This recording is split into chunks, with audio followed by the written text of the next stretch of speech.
partnership that we have between Telecare and Mackay Hospital and Health Service, where we support Mackay by providing specialists for their inpatients. I'd like to acknowledge the traditional owners of the land on which we meet, its leaders past and present. And I'll briefly go through, tell you a little bit about Telecare. So we're a specialist telehealth company, probably the largest specialist telehealth, private specialist telehealth company in Australia at the moment, with over 300 specialists and over 30 different specialties covered. We provide a broad variety of services, including in public hospitals, and also we have a private clinic.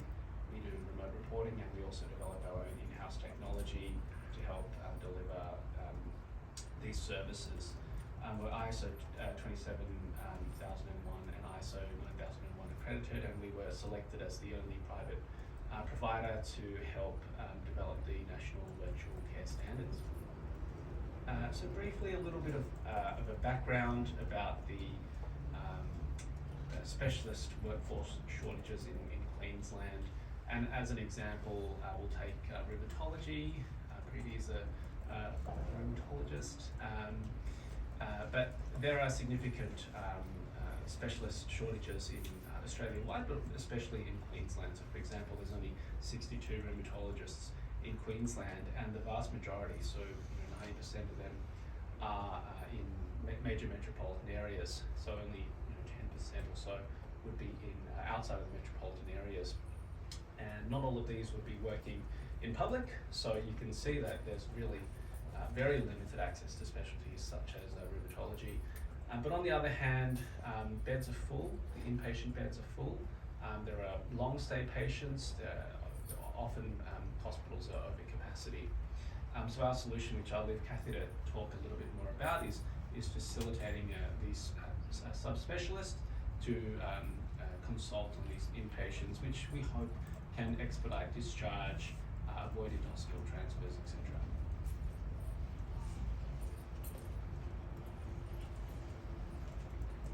Thanks, Chris. So this is an innovative service that we launched in March 2023. It was developed with a clear goal to enhance inpatient care and improve bed flow efficiency. We've achieved this by introducing virtual subspecialist support through a unique public-private partnership with our partners Telecare Australia. So Mackay's no stranger to this type of collaboration. In fact, we pioneered a similar approach back in 2014 with the introduction of a virtual outpatient model. That initiative laid the groundwork for what has become a highly successful service arrangement, now spanning 13 specialties and delivering over 13,000 virtual outpatient appointments annually. So in 2023, we saw an opportunity to build on this strong foundation of our outpatient partnership.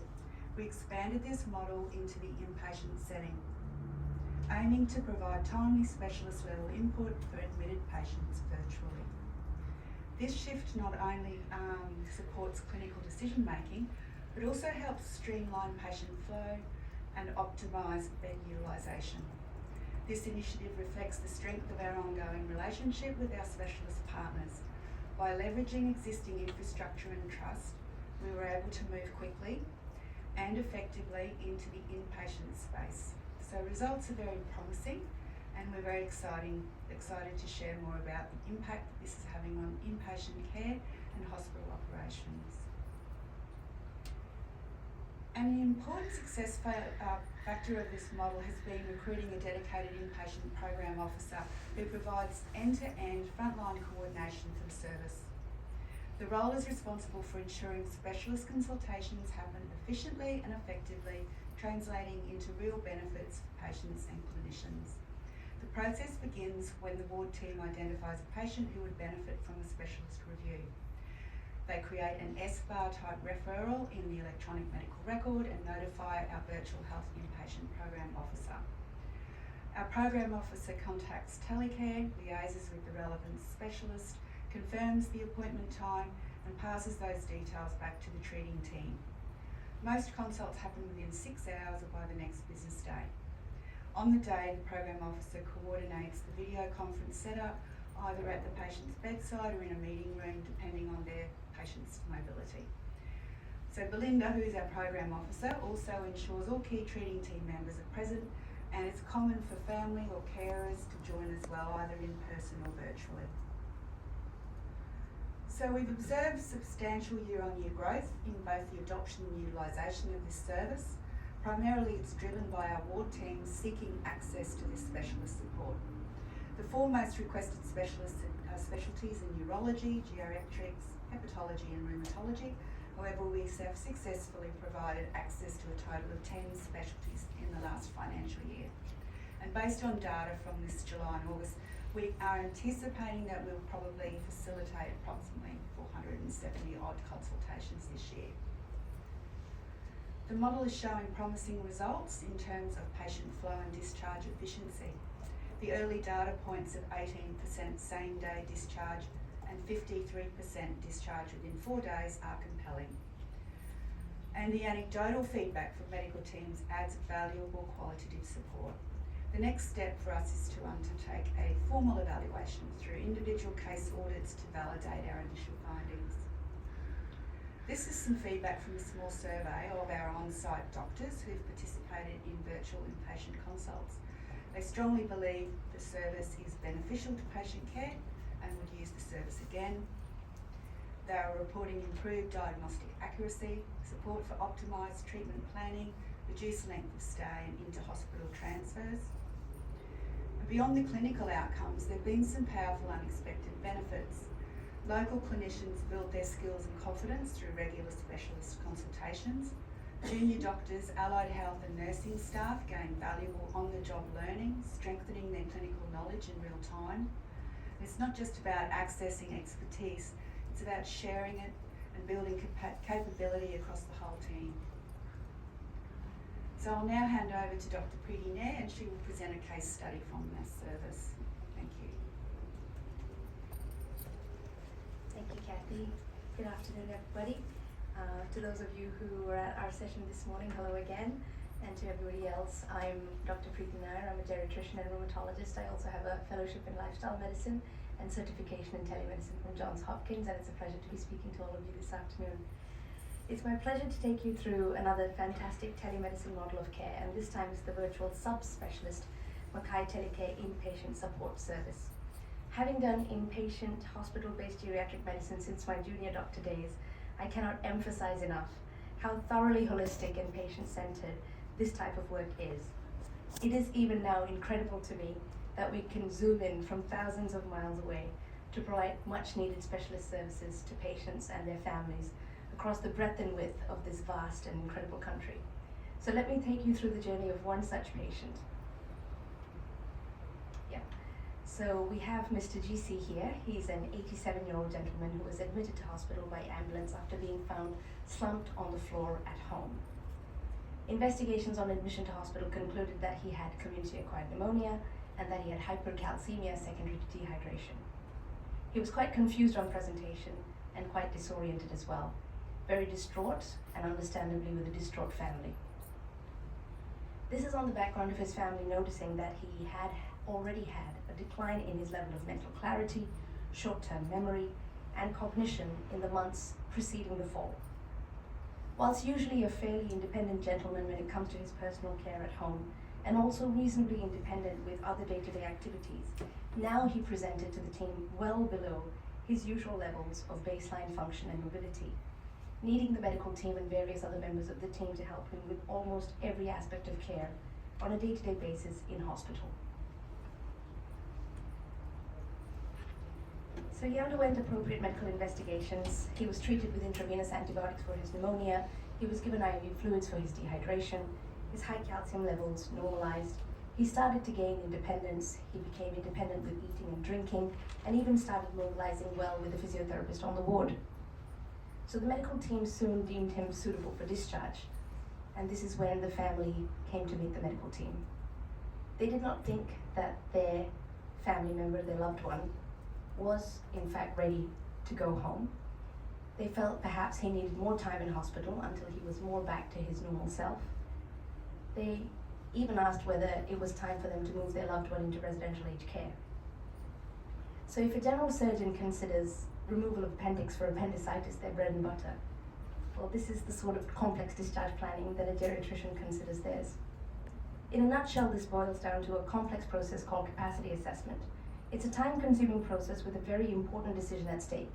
Does this person get to go back home? Or should this person be kept in hospital for longer?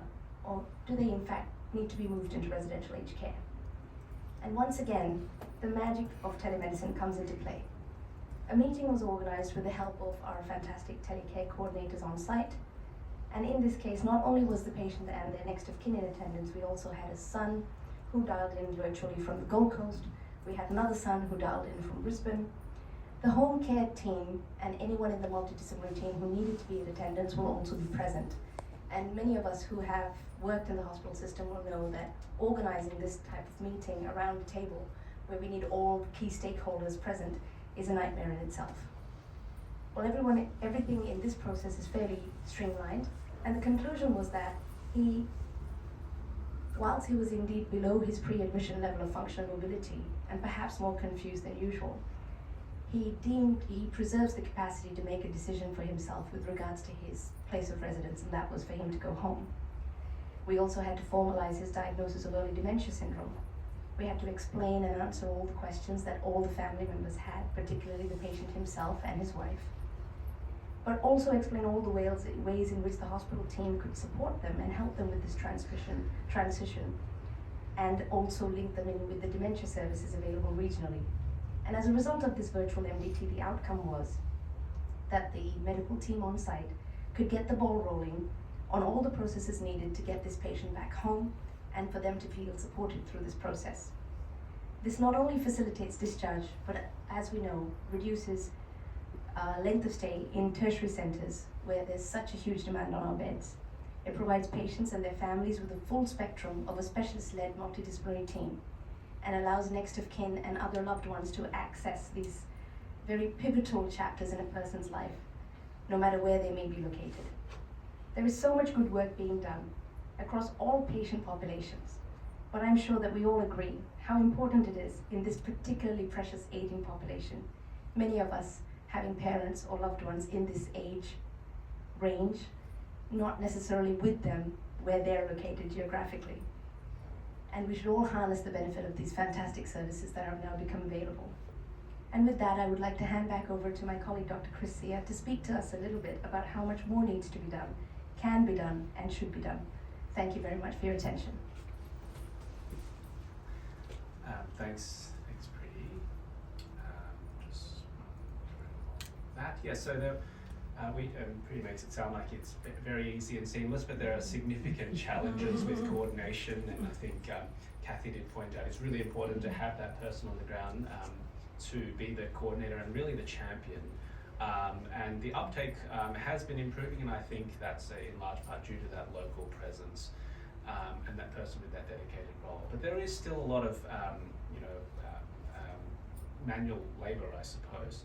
There were some challenges, and Preeti didn't say this, but she did a lot of these consultations while she was overseas, and that was actually a real benefit to be able to have excellent specialists like Dr. Nair to continue to work even when they have other commitments. But it was difficult with the time zones as well. So in conclusion, I think this model is really an excellent model which has excellent clinician satisfaction.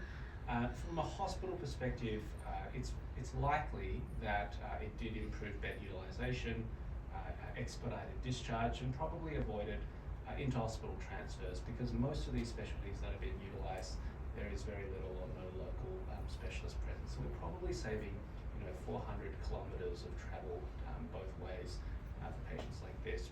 And importantly, there is that piece about education and training for junior medical staff.